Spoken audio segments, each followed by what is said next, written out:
आसनसोल नगर निगम के पूर्व मेयर तथा भाजपा नेता जितेंद्र तिवारी ने आज आसनसोल रेलवे स्टेशन परिसर में एक संवाददाता सम्मेलन किया।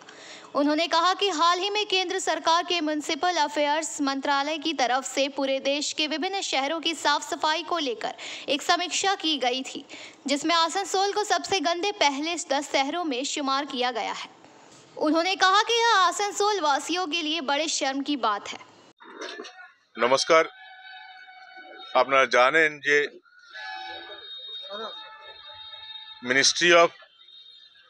আরবান ডেভেলপমেন্ট অ্যান্ড মিউনিসিপ্যাল অ্যাফেয়ার্সের তরফ থেকে প্রত্যেক বছরই আমাদের দেশে যে শহরগুলোর পপুলেশন 1 লক্ষের বেশি তাদের পরিষ্কার পরিচ্ছন্ন কেমন হচ্ছে এটা নিয়ে একটা সার্ভে করা হয় এবং 2015 সালে মেয়র হিসাবে যখন আমি শপথ নিই তার ঠিক 1 মাস পরেই সে সার্ভে রিপোর্ট এসেছিল এবং সেই সার্ভে রিপোর্টে দেখানো হয়েছিল যে আসানসোল কয়েকটা যে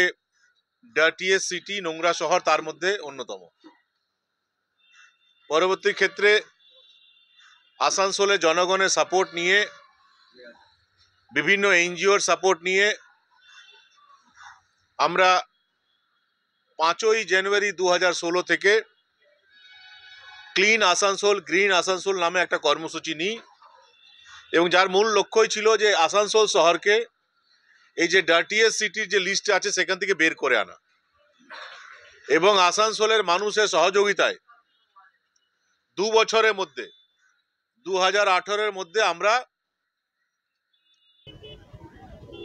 আপনারা জানেন যে প্রত্যেক বছরই আমাদের দেশে যে শহরগুলোর জনসংখ্যা 1 লক্ষের বেশি সেটাকে নিয়ে সার্ভে করা হয় এবং একটা তালিকা প্রকাশ করা হয়। 2015 সালে এই ধরনের তালিকা এসেছিল, সেখানে আসানসোলকে নোংরা শহরের মধ্যে রাখা হয়েছিল। পরবর্তী ক্ষেত্রে 2016 সালে আমরা ক্লিন আসানসোল গ্রিন আসানসোল নামে কর্মসূচি নিই এবং 2 বছরের মধ্যে সেই তালিকা থেকে আসানসোল বেরিয়ে যায়। তারপর থেকে 2020-তে আমি চলে আসার পর দেখলাম ক্লিন আসানসোল গ্রিন আসানসোল কর্মসূচি বন্ধ করে দেওয়া হলো এবং আমরা বারবার বলছিলাম যে আবার দেখুন এই শহর নোংরা হয়ে যাবে, কিন্তু আমাদের কথায় কর্ণপাত করেনি। 1 সপ্তাহ আগে যে তালিকা বেরিয়েছে সেটাতে এই দেশে যে 10টা নোংরা শহর তার মধ্যে আবার আসানসোল চলে এসেছে, কিন্তু কর্পোরেশন কোনো ব্যবস্থা নিচ্ছে না। আলটিমেটলি আসানসোল শহরটাকে এই নোংরা শহরের তালিকা থেকে বের করার জন্য আমরা সিদ্ধান্ত নিয়েছি যে গ্রিন ভলেন্টিয়ার নামে আমরা বেশ কিছু ভলেন্টিয়ারদেরকে আমাদের সঙ্গে যুক্ত করছি এবং আমরা আমাদের দৃঢ় বিশ্বাস যে এই ভলেন্টিয়ারদের মাধ্যমে বিভিন্ন স্বেচ্ছাসেবী সংগঠনের মাধ্যমে এই শহরকে আবার আমরা নোংরা শহরের তালিকা থেকে বের করতে পারব। आसनसोल से बीजू मंडल की रिपोर्ट, PBTV न्यूज।